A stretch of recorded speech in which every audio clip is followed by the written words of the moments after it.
You did what? Sigaw ni Pablo sa kabilang linya sa kanyang tita Rochelle. You heard it! Umalis na dito ang asawa mo. Matapos akong awayin at itulak. Napakababang babae. Sagot ng nasa kabilang linya. Nasapo ng lalaki ang ulo. Sa sobrang saya niya ay paano niya nakalimutan ang tungkol sa kanyang Auntie Rochelle, na allergic yata sa lahat ng mahihirap na katulad ni Sheila.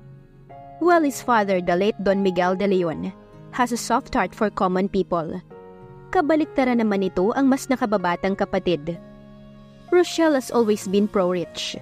Para sa tiyahin, poor are for poor, and rich are for rich. Hindi nga't ilang babae na ang binigyan ito ng malaking halaga during the past para iwan siya, na tinanggap naman ang mga ito, which she don't really mind. Pero ngayon, pakiramdam niya ay sumusobra na ang tiyahin niya sa pakikialam sa kanyang buhay. Auntie Rochelle, I know my wife. She isn't the type to start a fight, nor show rudeness, not unless you provoke her. So tell me, what did you do this time? Puno pa rin ng pagtitimpi na tanong niya sa tiyahin. Well, wala. I tried giving her a blank check lang. I told her to name her price. Abat bigla ba naman nagalit? Pinunit pa sa harap ko yung cheque, tapos hinagis sa mukha ko. Napakabastos. Galit na sabi ng tiyahin sa kabilang linya, habang si Pablo naman ay napangiti. His wife Sheila, his strong-willed wife. Auntie, what do you expect her to react? And besides, she is not the type of girl na masisilaw sa pera o kahit na anong bagay. She is different. Really, ha? Paano ka nakakasigurado? Patuya pa rin na tanong sa kanya ni Auntie Rochelle. Muling napangiti si Pablo as he remembered his sunshine. Because I offered to lay the whole world under her feet, but she refused. You know why? It's because of her. I am more than enough. Nakangiti na wika pa ni Pablo sa tiyahin sa kabilang linya. Ayaw mo ba talagang pag-usapan, Sheila? Concern na tanong sa kanya ni Teacher Justin. Nang umalis siya sa unit ng asawa, napagpasyahan niya na dito na muna sa kaibigan makituloy. Natatakot kasi siya na baka mag-usisa pa ang kanyang itay sa kung ano talaga ang dahilan ng kanyang pag-alis. At hindi niya kaya na muli pang magsinungaling dito. Oh, okay lang ako, Justin. Pero thank you talaga ha, na pumayag ka na dito muna ako. Pilit na pinasaya niya ang sarili. How she wish na kaya niyang ibahagi sa kaibigan ng lahat. But there are things that she can't just share to anyone. Kanina ay tumawag si Pablo sa kanya, but she ignored his calls. Masama pa rin kasi ang kanyang loob. And besides, ayaw niyang mag-alala ang asawa dahil alam niya na abala ito sa meeting nito sa ibang bansa. Ano ka ba? Magkaibigan tayo, hindi ba? Sige, kung ayaw mong pag-usapan, papasok na muna ako sa loob ha, para mag-prepare na ng lunch natin. Tinapik siya nito sa balikat. Ngumiti na lamang si Sheila sa kaibigan, na agad ding pumasok na sa loob. Napakunot ang noo ni Sheila nang tumunog ang kanyang cellphone. Mga ilang minuto nang makapasok sa loob si Teacher Justin. Numero lang ang rumihistro sa kanyang screen. Hindi niya muna ito pinansin. Inisip niya na baka si Pablo lang na gumamit ng ibang number. But the caller seemed so persistent. Nang muling nag-ring ang kanyang cellphone ng 5 beses, she was obliged to pick up her phone. Hello? Hello, this is Sheila De Leon, hindi ba? Tanong sa kanya ng nasa kabilang linya. At base sa tinig, lalaki ito. Yes, sino to? Hindi na mahalaga kung sino ko. Makinig ka sa akin. Hawak ko ang mother-in-law mo, si Annie, ang mama ng asawa mo. Gusto kong mag-withdraw ka ng 10 million pesos. Ilagay mo sa itim na bag. Pagkatapos ay hintayin mo ang kotseng itim na titigil sa harap mo sa lugar na pagsasabihan ko sa'yo. Ano? Teka, sino ka ba? Anong pinagsasabi mo? Saan ako kukuha ng 10 million pesos? Nabibigla na bulalas ni Sheila sa sinabi ng nasa kabilang linya. Hindi ako nakikipagbiruan sa'yo, Mrs. De Leon. Alam kong may kapangyarihan ka sa lahat ng kayamanan ng iyong asawa. Pumunta ka sa San Andres sa may simbahan ng 3:00 ng hapon. Tatawag ulit ako pagkatapos ng 20 minutos. Binabalaan kita. Huwag kang magsusumbong kahit kanino, lalong-lalo na sa asawa mo. May sasabihin pa sana si Sheila, ngunit agad itong nawala sa linya. Pakiramdam ng babae ay nanlalaki ang kanyang ulo. Sino ba ang tumawag sa kanya? Paano napunta dito ang mama ni Pablo? Mabilis na gumana ang kanyang isip. She has to be sure kung talaga bang nasa kamay nito si Mama Annie. Mabilis niyang tinawagan si Lola Monet. 3 ring bago iyon sinagot ng matanda. "Hello Sheila, how are you sweetheart?" Masayang tanong nito sa kabilang linya. Pilit niyang pinakalma ang sarili. Hindi dapat makahalata ang matanda dahil kung totoong nasa kamay ng tumawag si Mama Annie, maaari itong mapahamak. "O okay lang po Lola, kamusta po kayo? Si Mama Annie po, kamusta?" She stammered. She could only wish she doesn't sound so suspicious. "Oh, you're so sweet. Okay naman kami iha. Annie will be flying to Hong Kong today. Kaninang umaga pa siya umalis from here. Hindi pa ba kayo nagkita? Sabi niya ay dadalawin ka niya." Ganun po ba? Hindi pa po eh. Pauwi pa lang po siguro. Sige po Lola Monet, mag-iingat po kayo ha. Opo, sige po. I love you too. Ania. Pagkatapos tapusin ang tawag kay Lola Monet, ay agad naman niyang tinawagan ng landline sa kanilang unit ni Pablo. Si Aling Marites ang sumagot at nagulat pa ito sa bigla niyang pag-alis. Sinabi na lang niya na saka na lang siya magpapaliwanag at agad na tinanong kung naroroon ba ang mama ni Pablo. Bumaha ang kaba sa kanyang puso nang sabihin nito na hindi pa nagagawi roon si Mama Annie. Sheila could only wish na nasa Hong Kong na ito at kaya lang hindi dumaan sa kanilang unit ni Pablo ay nagbago ang isip nito sa pagdalaw sa kanya. Iyon ang gusto niyang paniwalaan, kaya naman halos mapatalon pa siya nang muling mag-ring ang kanyang cellphone. Ang numero ulit ang rumihistro doon. Kinakabahan niyang sinagot ang telepono. Lumayo pa siya upang makasigurado na hindi maririnig ni Justin ang kanilang pinag-uusapan ng hindi kilalang lalaki. Hello? O ano, naihanda mo na ba ang pera, Mrs. De Leon? Narinig niyang sabi sa kabilang linya. Hindi mo ako maluloko. Nasa Hong Kong si Mama Annie. Pilit niyang pinatapang ang kanyang tinig. Hindi niya dapat iparamdam dito na natatakot siya. Kailangan niyang patatagin ang kanyang sarili. Well, sigurista ka rin ha, sandali. Saglit itong nawala sa linya. Sino ba kayo? Nasaan ba ako? Narinig niya ang tinig ni Mama Annie pagkatapos ng halos 1 minuto. Mama Annie? Mama? Tawag niya sa pangalan ng babae.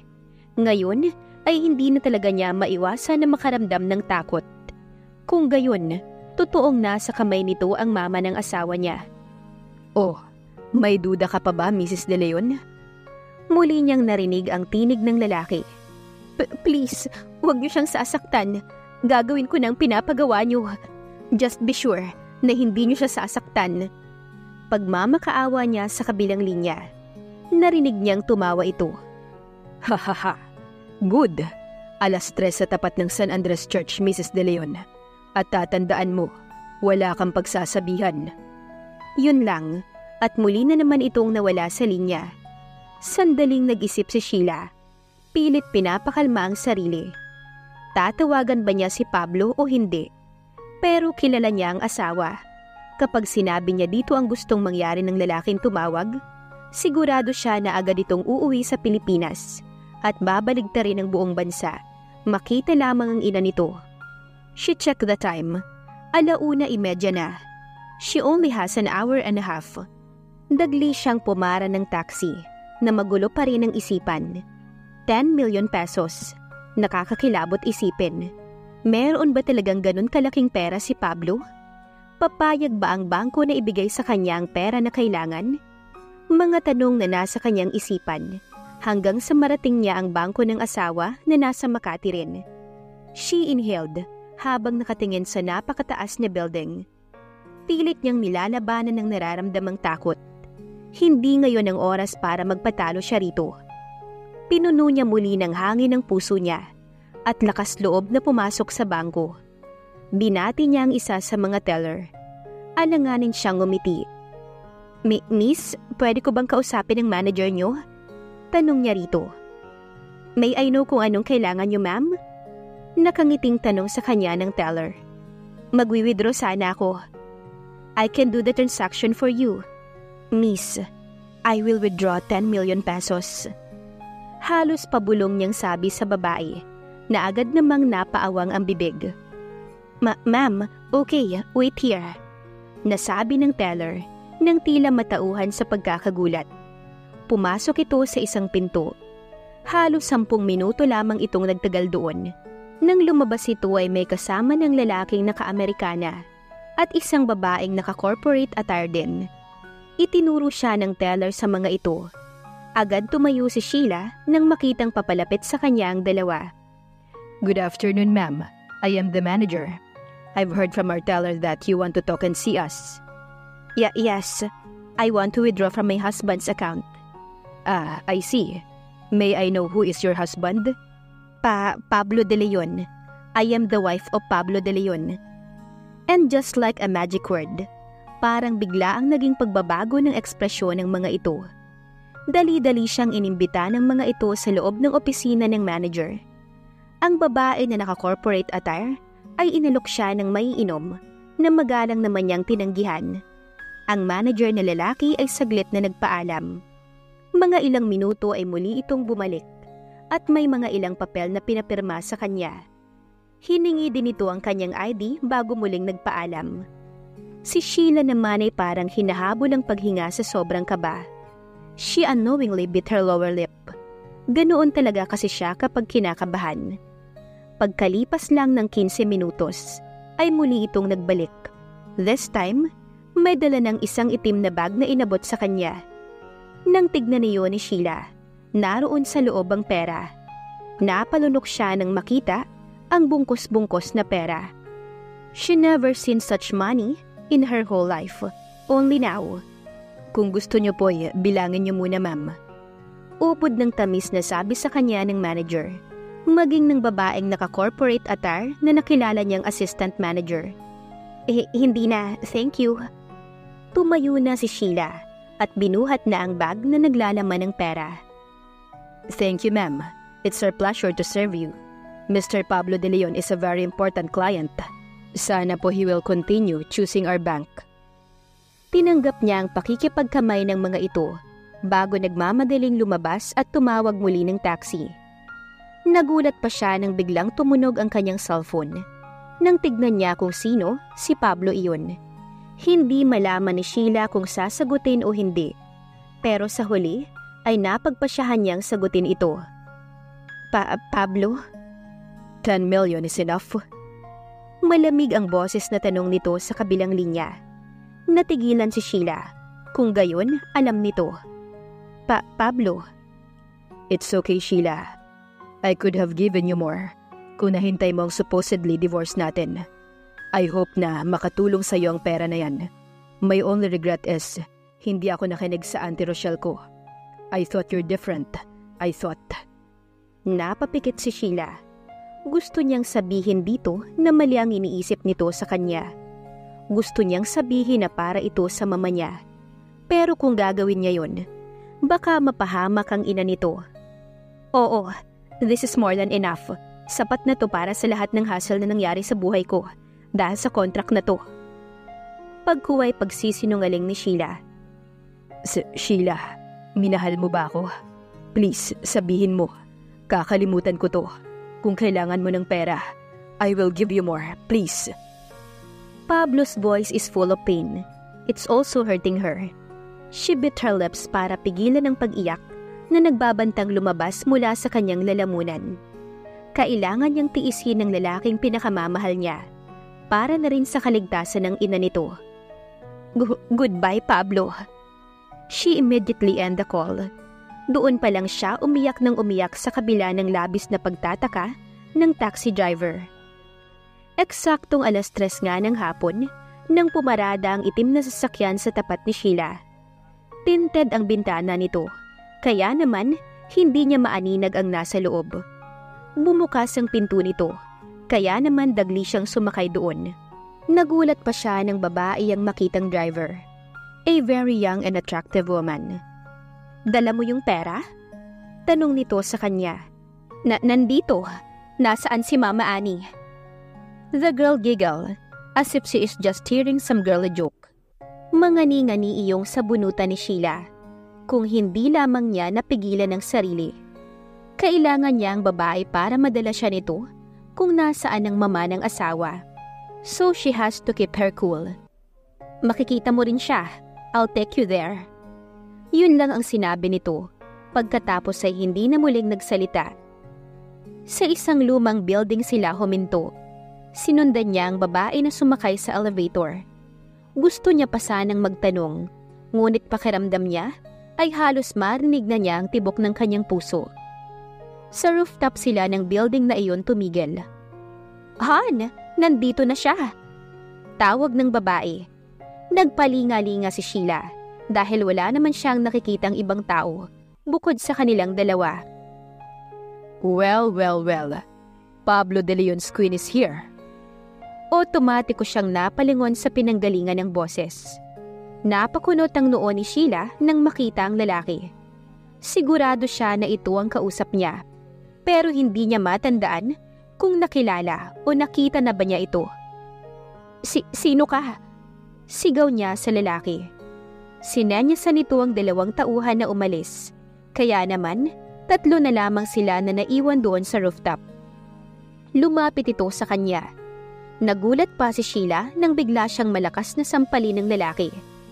Pakiramdam niya ay nabingi siya sa lakas ng pagkakasampal nito sa kanya. "Hindi mo ko kilala, pero ang asawa mo, ang masama mong asawa, kilalang kilala niya ako." Tangkang tatayo si Sheila nang sipain naman siya muli ng lalaki sa kanyang balakang. Napaaray siya sa sakit. Yung asawa mo, sinira niya ang buhay ko. Alam mo ba ang ginawa niya sa negosyo ng tatay ko? Kinain ng malaki niyang kumpanya. Na-depress ang father ko nang dahil doon. Tinapos niya ang buhay niya dahil sa sobrang sama ng loob. Alam mo ba yon, ha? He grabbed her hair and pulled it up. Lalong napangiwi si Sheila sa sakit. At hindi pa siya nakontento. Nakakabango na ako eh. Pero malupit si Pablo. Alam mo ba ang ginawa ng asawa mo, ha? Nang mabasa niya ang article na sinulat ko tungkol sa'yo, tungkol sa pagkakakulong mo sa Batangas, binantaan niya ako. Sinabi niya na tigilan kita. Pero hindi ako tumigil. Bakit? Ano bang akala niya sa sarili niya? Hari para utusan ako? Pero dinurog niya ang kumpanya ko. Ginawa niya ang lahat para bumagsak ang publishing company ko. Ang huli kong pag-asa, kung tutuusin. Kulang pang 100 million sa lahat ng pagdurusang idinulot ng asawa mo sa akin at sa aking pamilya. Sigaw ni Sandro Arellano kay Sheila. Pagkatapos ay muli siyang sinipa ng malakas. "Han, tama na. Baka matapos mo siya." Awat ng babae na nagdala sa kanya sa building na ito. Halata sa mukha nito ang pag-aalala at takot na baka matuluyan siya ng lalaki. "Huwag kang makialam dito. Kulang pa to. Alam ko kung gaano kahalaga ang babaeng to kay Pablo. Alam mo ba, ang sabi niya sa akin na kapag sinaktan ko ang asawa niya, sasaktan niya ako ng 10 beses. Kaya alam ko na kapag sinaktan ko ang misis niya, mas malalang sakit. Ikakadurog yun ni Pablo. At yun ang gusto kong mangyari nang makita siyang unti-unting nawawala." Sigaw nito sa kanya bago siya paulit-ulit na sinampal ni Sandro. Malinaw na narinig ni Sheila ang lahat sa kabila ng matinding sakit na nararamdaman. Si Pablo ang asawa niya. Mahal na mahal siya ng lalaki. She silently recite a prayer na sana kung mawawala man siya, sana kahit ilang saglit, mabigyan siya ng pagkakataon na masabi dito kung gaano niya ito kamahal. Yun lang ang huli niyang natatandaan at nawala na siya ng malay. Nang magmulat siya muli ng mga mata, ay purong puti na ang kanyang nakikita. Pinipilit ni Sheila na dumilat, ngunit muli siyang nakatulog. Nang magising siya, ay may naririnig siyang nag-uusap. She can hear Pablo's voice, maging ang nag-aalalang tinig ng kanyang ama. Gusto niyang bumangon, pero hinatak muli siya ng antok. Laging ganoon, maraming boses ang kanyang naririnig. Sa tuwing pipilitin niyang bumangon, palagi siyang bumabalik sa pagtulog. Hindi niya alam kung gaano katagal, pero pakiramdam niya, mahabang panahon na siyang nakahiga lang sa kung saan man siya. Sheila isn't sure though, if she is already dead or if she's still alive. She silently pray for the latter. Paano pagbabayarin ni Pablo ang ginawa ni Sandro sa kanyang asawa? Abangan sa susunod na kabanata. Please like, share, subscribe for more updates. Maraming salamat po.